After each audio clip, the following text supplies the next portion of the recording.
2025లో GT650 వర్తా కాదా, and దీని pros ఇంకా కాన్స్ ఏంటి, దీని మైలేజ్ ఎంత, అసలు దీని కథ ఏందో నేను మీకు ఈ వీడియో డీటెయిల్గా ఎక్స్ప్లెయిన్ చేస్తాను. సో నాకు ఒక బ్రో అయితే టెక్స్ట్ చేసింది అనమాట కమెంట్లో, బ్రో నేను GT తీసుకుంటాను, సో బ్రో ఇది నీకు ఇంక ఇలాంటి వాళ్ళకి ఎవరికైతే GT తీసుకుందాం అనుకుంటారో సో మీకే ఈ వీడియో. సో ఒకవేళ ఈ వీడియో మీకు నచ్చినట్టయితే మాత్రం ఛానల్ సబ్స్క్రైబ్ చేసుకొని పెట్టండి, ఇలాంటివి ఇంకా ఇన్ఫర్మేటివ్ వీడియోస్ తీసుకొని ట్రై చేస్తూ ఉంటాను. సో ఇప్పుడు ఏం ల్యాగ్ చేయకుండా డైరెక్ట్ వీడియో స్టార్ట్ చేస్తూ ఈ ఇంట్రోని ఎండ్ చేద్దాం guys. So guys coming to the engine, ఈ రెండు ఇంజన్స్ ఏంటంటే ప్యారలల్ ట్విన్ ఇంజన్ అనమాట 648cc తోని. చాలా రిఫైన్ ఉంటాయి అనమాట ఇంజన్, మీకు ఎక్కడ కూడా ఇంజన్ నుంచి అయితే ప్రాబ్లమ్స్ రావు. ఇంజన్ ప్రాబ్లమ్స్ అయితే basic problems, tappet adjustment అవే ఉంటాయి, ఇంకా దానికన్నా ఎక్కువైతే ఏం లేవు. చాలా సాఫ్ట్వేర్ అనేది 650cc ఇంజన్లో ఇంత సాఫ్ట్వేర్ అనేది వెహికల్ అయితే ఇప్పటిదాకా కవాసాకి ఉందంటే మన నెక్స్ట్ వచ్చేసి మన దీంట్లోనే. So yeah that's about engine అనమాట. వచ్చేసి దీని హ్యాండ్లింగ్ అనమాట, ఈ రెండు బైక్స్ హ్యాండ్లింగ్ అనమాట. సో దీని హ్యాండ్లింగ్ డిఫరెంట్ ఉంటుంది, యాజ్ వెల్ యాజ్ దీని హ్యాండ్లింగ్ డిఫరెంట్ ఉంటుంది. సో హ్యాండ్లింగ్ వైజ్ కంపేర్ చేసుకుంటే రెండు బైక్స్ అయితే టూ కూడా అనమాట బెస్ట్ పర్ఫార్మెన్స్ బైక్స్ అనమాట హ్యాండ్లింగ్లో. మీకు ఒకవేళ 180-190 స్పీడ్లో ఉన్నా కూడా మీకు హ్యాండ్లింగ్ అయితే ఇక్కడ దోకా ఉండదు. జస్ట్ ఒకటే GT ఇంటర్సెప్టర్లో బేసిక్ ప్రాబ్లం వచ్చేసి ఏంటంటే వాబ్లింగ్, హ్యాండిల్ వాబ్లింగ్. అది కూడా ఒక పాయింట్ ఆఫ్ టైం మీరు ఒకవేళ మీ కరెక్ట్ మెకానిక్ దగ్గర పోతే అది కూడా సార్ట్ అవుట్ చేసుకోవచ్చు. సో హ్యాండ్లింగ్ వచ్చేసరికి ఇక్కడ మన రాయల్ ఎన్ఫీల్డ్ వాళ్ళది ఎక్కడ కాంప్రమైజ్ చేయలేదు కాబట్టి లైక్ హ్యాండ్లింగ్ అయితే మొత్తం పర్ఫెక్ట్గా ఉంది. సో గైస్ నెక్స్ట్ వచ్చేసి దీని స్టైల్ అనమాట. రెండు బండ్లకి అయితే డిఫరెంట్ స్టైల్ ఉంటుంది. దీనికి కొంచెం అగ్రెసివ్ లుక్ ఉంటుంది, యాజ్ వెల్ యాజ్ ఈ బండి వచ్చేసి మీకు కొంచెము ఎట్లా అంటే అది కొంచెం మీకు టూరింగ్ కోసం అనమాట ఈ బండి. సో ఈ బండి వచ్చేసి కొంచెం GT వచ్చేసి కొంచెం అగ్రెసివ్ లుక్స్తో ఉంటుంది. This is for touring and off roading కూడా కొడతారు చాలా మంది. సో లుక్స్ వైజ్ అయితే రాయల్ ఎన్ఫీల్డ్ అయితే అది కూడా ఇక్కడ కాంప్రమైజ్ చేయలే. So yeah so guys next వచ్చేసి ఈ బండి వర్తా కాదా. సో 650cc ఇంజన్తోని 648 ప్యారలల్ ట్విన్ ఇంజన్తోని బండి ఏ షోరూమ్లో ఈ ప్రైస్ రేంజ్లో లైక్ 3.8 3.2లా అయితే ఇక్కడ కూడా బండి రాదు. సో నేను ఇప్పుడు నాది 10,000 కిలోమీటర్స్ అయిపోయింది. సో నా రివ్యూ బట్టి అయితే బండి అయితే value for money. Yeah problems అయితే టూ మనీ ప్రాబ్లమ్స్ ఉంటాయి, అది వీడియో మొత్తంలో చెప్తా ఉంటాను ఏమేమి వచ్చినాయి నాకు ఇప్పటి వరకు.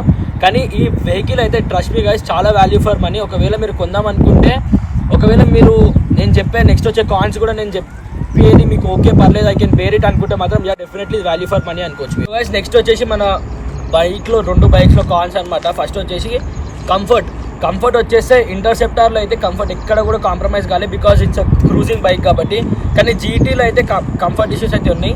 దీని హ్యాండిల్ మనము this bike is not made for long tours అనమాట.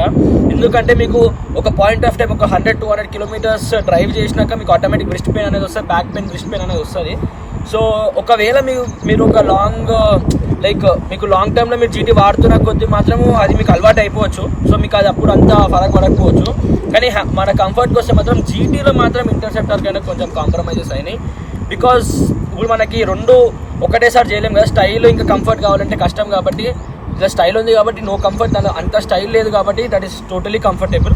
సో దట్స్ అబౌట్ కంఫర్ట్ అనమాట. సో గైస్ నెక్స్ట్ వచ్చేసి మన రెండు బైక్స్లో ఇన్స్ట్రుమెంటేషన్ అంటే మీరు ఇప్పుడు మనము 4 lakhs ఇన్వెస్ట్ చేస్తున్నప్పుడు మనం కొంచెం ఆశలు అయితే ఎక్కువ ఉంటాయి అనమాట బైక్లో, డిజిటల్ మీటర్ అట్లాంటివి. సో మనము ఈ కాంటినెంటల్ రాయల్ ఎన్ఫీల్డ్ వాళ్ళతో అయితే అస్సలు ఎక్స్పెక్ట్ చేద్దామని ఒక అనలాగ్ డిస్ప్లే ఇచ్చేసారు, విచ్ లైక్ అది మీకు ఒక ఓల్డ్ రాయల్ ఎన్ఫీల్డ్ ఫీల్ అయితే మీకు ప్రొవైడ్ చేయొచ్చు అది. సో రెండు మనకి ఇంటర్సెప్టార్ అయినా GT అయినా కూడా మీకు ఏం చేసిందంటే ఒక అనలాగ్ డిస్ప్లే వేసేసారు. అది మీకు నార్మల్ స్పీడోమీటర్ డిస్ప్లే. అది మీకు అది ఒక్కటి మన రాయల్ ఎన్ఫీల్డ్ వాళ్ళు కొంచెం ఇంప్రూవ్ చేసుకుంటే బాగుండు. అది కొంచెం డిజిటల్గా ఇచ్చుంటే ఇంకా బాగుండు, ఎందుకంటే 648cc కదా. సో కొంచెము లుక్స్ వైజ్ కూడా కొంచెం ఇంకా ఇంప్రూవ్ అవుతుండే. సో ఈ ఒక్క విషయంలో అయితే కొంచెము రాయల్ ఎన్ఫీల్డ్ వాళ్ళు తగ్గారు. సో నెక్స్ట్ వచ్చేసి మన ఇంటర్సెప్టార్ అయినా GT అయినా టైర్స్లో కూడా కొంచెం కాంప్రమైజెస్ అయినాయి. కానీ నిజం చెప్పాలంటే ఈ స్పోక్ వీల్సే మన GTకి అయినా ఇంటర్సెప్టర్ కన్నా సూట్ అవుతాయి అలాయ్ కన్నా. సో ఇప్పుడు వచ్చిన కొత్త మోడల్స్కి వచ్చేసి మనకి స్పోక్ వీల్స్ కాకుండా అలాయ్ వీల్స్ కూడా ఇచ్చారు కాబట్టి స్పోక్ వీల్స్ ఏంటంటే మనకి ట్యూబ్లెస్ టైర్స్ కాదనమాట. స్పోక్స్తో మనకి ట్యూబ్లెస్ చేయలేము కాబట్టి అవి ట్యూబ్ టైర్స్. సో ఒకటే మేజర్ ప్రాబ్లం ఏమొస్తుంది అంటే మీకు ఫ్యూచర్లో ఒకవేళ మీరు బండి ఎక్కడైనా హైవే మీద పంక్చర్ అయితే మీరు టో చేసుకుంటూ వెళ్ళాల్సిందే, మీ బండి ఎక్కడ వరకు అయితే మీరు బండిని అయితే నడపలేరు. సో అదొక్కటి కూడా మనకి ట్యూబ్లెస్ కన్వర్షన్ చేసి ఇచ్చుంటే మాత్రము మన రాయల్ ఎన్ఫీల్డ్ వాళ్ళు అది కూడా కొంచెం ఇంకా మంచిగా ఉంటుండే. కానీ ఇట్స్ ఓకే, అది కూడా కొంచెము క్రాస్ కట్స్ అయినాయి అనమాట.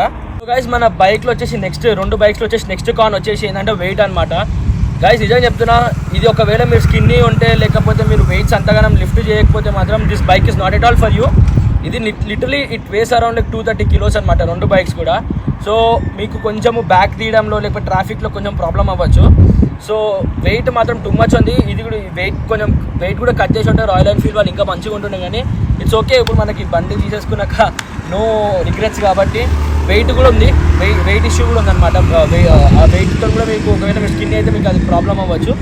సో మీరు డిసైడ్ చేసుకోండి గైస్. ఇప్పుడు మీరు ఒకవేళ 2025లో మీరు ఇంటర్సెప్టర్ తీసుకుందాం అనుకుంటున్నారా, జీటీ తీసుకుందాం అనుకుంటున్నారా, ఇంకా దీనికి ఎక్కువ డిఫరెన్స్ 15,000 to 20,000 డిఫరెన్స్ ఉంటుంది అంతే రెండు మధ్యలో. కానీ ఒకవేళ మీ స్టైల్ కోసము లుక్స్ కోసం పోతున్నంటే గో విత్ జీటీ అంటాను. లేదు నాకు కొంచెం టూరింగ్ కొడతాను, నేను లాంగ్ వెళ్తాను, లైక్ స్టేట్స్కి వెళ్తాను, లాంగ్ డ్రైవ్స్కి వెళ్తాను అంటే మాత్రం you can go with interceptor. So ఈ రెండు బైక్స్లో మీకు డిఫరెన్సెస్ కూడా చెప్తా. సో మొత్తం చూడండి. నెక్స్ట్ వచ్చేసి మన లైక్ డిఫరెన్స్ అని చెప్తాను కదా. సో డిఫరెన్స్ అంటూ ఏం లేదు, ఈ హ్యాండిల్ బార్స్ కొంచెం వంగి పట్టుకోవాలా. సో కమింగ్ టు దిస్ అంటే మన హ్యాండిల్ బార్స్ అయితే రేజర్స్ ఉన్నాయి, కొంచెం మంచి కంఫర్ట్ అయితే దొరకచ్చు. నెక్స్ట్ వచ్చేసి మన ఫుట్ రెస్ట్ దీంట్లో మనకి లైక్ రైడర్కి ఎట్లుంటుంది అంటే కొంచెం ముందు లైక్ కొంచెం వెనకాలకు ఉంటుంది, which gives you sports bike ఉంటుందా, స్పోర్ట్స్ బైక్ ఉన్నట్టు ఉంటుంది. సో ఇది మీకు మొత్తం స్టైలిష్ లుక్స్తో ఉంటుంది. అది సేమ్ టైం ఏంటంటే మనకి ఈ వెహికల్ వచ్చేసి ఇది మీకు క్రూజింగ్ కాబట్టి ఈ వెహికల్ మీకు క్రూజింగ్ కాబట్టి ఇది కొంచెం మీకు ముందిస్తారు అనమాట ఈ ఫుట్ రెస్ట్ అనమాట. సో అంతే గైస్, ఇప్పుడు దాకా డిఫరెన్సెస్ అయితే అంతే ఉన్నాయి, ఇంకేం డిఫరెన్స్ అయితే లేవు. రెండు సేమ్ ఇంజిన్ అంతా సేమే కాబట్టి డిఫరెన్సెస్ అయితే ఏం లేవు. కొంచెం లైక్ ఏరోడైనమిక్స్లో కొంచెం డిఫరెన్స్ ఉంటుంది, అది కొంచెం 180 190 వరకు పోతుంది, ఇది మీకు 170 180 వరకు పోతుంది. అంతే 10 to 15 స్పీడ్ ఆస్మాన్ ఫరక్ ఉంటుంది అంతే, ఇంకా దానికన్నా ఎక్కువ ఏమి ఉండదు. దట్స్ ఆల్ ఫర్ లైక్ ఈ రెండు బైక్స్ గురించి అయితే అంతే. ఇప్పుడు నేను మీకు కరెక్ట్ పోస్టర్స్ ఎట్లా ఉంటాయో నేను మీకు చూపిస్తాను. సో గైస్ ఇదండి, ఇది ఏంటంటే మనకి ఇదండి మన హ్యాండిల్స్ చూసారా, ఇది కొంచెం మీకు బ్రాడ్గా ఇలా ఉంటాయి అనమాట. ఇలా ఉండి మీకు కొంచెం కంఫర్ట్ అయితే కొంచెం మంచిగా ప్రొవైడ్ అవుతుంది ఇంటర్సెప్టార్లో. సో మీరు ఒకవేళ లాంగ్ రేంజ్ పోతే మాత్రం మీకు అంతగా అనిపించదు. ఇప్పుడు ఇప్పుడు cruise control devices clips types కూడా వచ్చినాయి కదా. సో ఆ క్లిప్స్ వేసుకుంటే మాత్రం మీరు లాంగ్ ఎక్కడైనా వెళ్ళొచ్చు. సో మీకు ఈ ఇంటర్సెప్టార్తో అయితే ఆఫ్ రోడింగ్ కొడతాడు మా ఫ్రెండ్ అయితే ఉన్నాడు. ఇది నాది కాదు యాక్చువల్లీ బైక్, ఇది వన్ ఆఫ్ మై ఫ్రెండ్స్ అనమాట. సో తను ఆఫ్ రోడింగ్ కొడతాడు, అన్నీ చేస్తాడు. సో ప్రస్తుతానికి ఇప్పుడు వరకు అయితే ఏం ప్రాబ్లమ్స్ రాలేదు. సో లాంగ్ రైడ్స్కి బెస్ట్ సూటబుల్ బైక్ వచ్చేసి దిస్ బైక్ అనమాట గైస్. ఒకవేళ మీరు లాంగ్ రైడ్స్ అనుకుంటే మాత్రం డెఫినెట్గా దీంతోనే పోండి, కాంప్రమైజ్ ఎక్కడ అవ్వకండి. సో గైస్ ఇదండి, ఇది మన జీటీ పోస్టర్ అనమాట. ఇది చూసిరా కొంచెం మీకు అగ్రెసివ్ ఉంటుంది, కిందికి ఉంటుంది posture. You need to like bend అవ్వాలన్నమాట. సో ఇది మనకి ఏంటంటే ఒక లాంగ్ పీరియడ్ ఆఫ్ టైంలో మీకు ఇది ప్రెస్ అయ్యి ఏమవుతుంది అంటే ఈ వ్రిస్ట్ అనేది మొత్తం పెయిన్ వస్తుంది. సో ఈ బండి అనేది లైక్ ఇది సూటబుల్ కాదనమాట, లాంగ్ రైడ్స్కి అయితే అస్సలు సూటబుల్ కాదు. సో ఒకవేళ మీరు లైక్ స్టైల్ కోసమే తీసుకుంటారంటే డెఫినెట్లీ జీటీతోనే పోండి. లేదు నాకు లాంగ్ టూర్స్కి కావాలంటే go with interceptor. That's all for today's vlog. ఇది మన జీటీ ఇంకా ఇంటర్సెప్టార్ మధ్యలో డిఫరెన్సెస్ అండ్ ప్రోస్ ఇంకా కాన్స్ అనమాట. సో ఒకవేళ మీకు ఈ వ్లాగ్ నచ్చినట్టయితే ఛానల్ సబ్స్క్రైబ్ చేసుకొని పెట్టుకోండి. ఇలాంటి ఇంకా ఇన్ఫర్మేటివ్ వ్లాగ్స్ తీసుకురావడానికి ట్రై చేస్తాను. So until then bye.